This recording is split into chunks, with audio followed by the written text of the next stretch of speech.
नमस्ते, म छितेन तपाईहरुलाई स्वागत गर्छु मेरो च्यानलमा। अनि आज चाहिँ म बनाउन गइरहेको छु एकदमै मिठो अमिलो पिरो काक्रा र आलुको अचार। यो अचार बनाउनको लागि मैले यहाँनिर 3टा ठुलठुलो आलु उसिनेर राखेको छु। ठुलो चम्चीको 5 चम्ची तिल,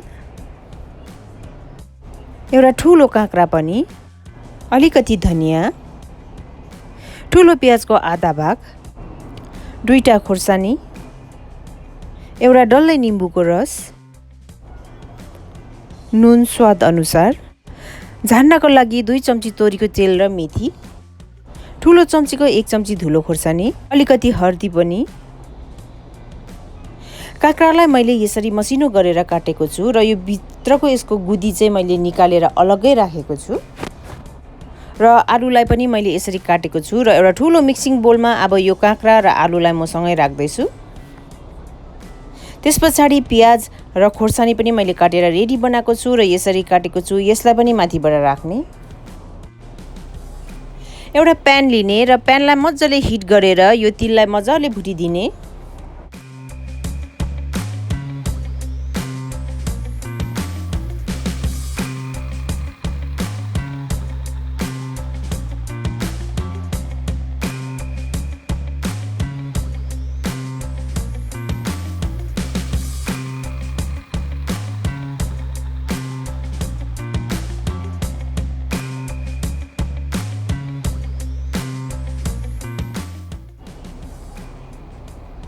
तिल मज्जाले भुटिसकेपछि अब यसलाई सिलौटोमा राखेर यसको फाइन पाउडर बनाउने।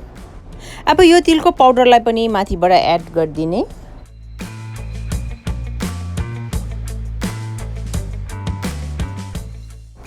अब एड गर्नु पर्यो नुन स्वाद अनुसार,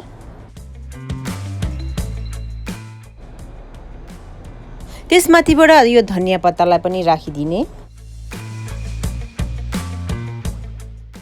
अब झान्नको लागि फेरि एउटा प्यान मजाले तताउने र प्यान तातेपछि यो 2 चम्ची तेल माथिबाट राख्ने। तेल मजाले तातेपछि अब मेथीलाई एड गर्ने। मेथी मजाले खरिसकेपछि हर्दी राख्ने। हर्दी सँगसँगै यो धुलो खुर्सानीलाई पनि राख्ने।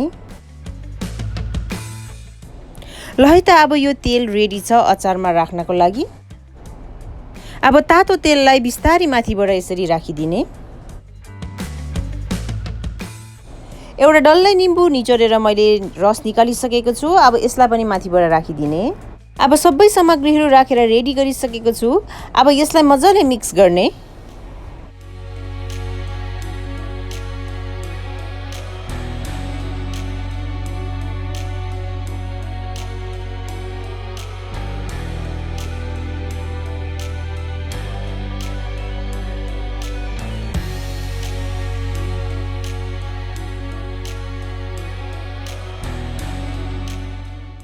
ल हेर्नुस् त आलु काँक्राको अचार कति मिठो देखेको छ, खाउँ खाउँ लाग्दो। तपाईहरुले पनि ट्राई गर्नु नबिर्सिनुहोस् है। अनि कस्तो हुन्छ कमेन्ट पनि गर्नुहोस् र यदि मेरो च्यानलमा नयाँ हुनुहुन्छ भने प्लिज च्यानललाई सब्स्क्राइब पनि गरिदिनुहोस्। तपाईहरुको साथीहरुसँग फ्यामिलीहरुसँग शेयर पनि गरिदिनुहोस्।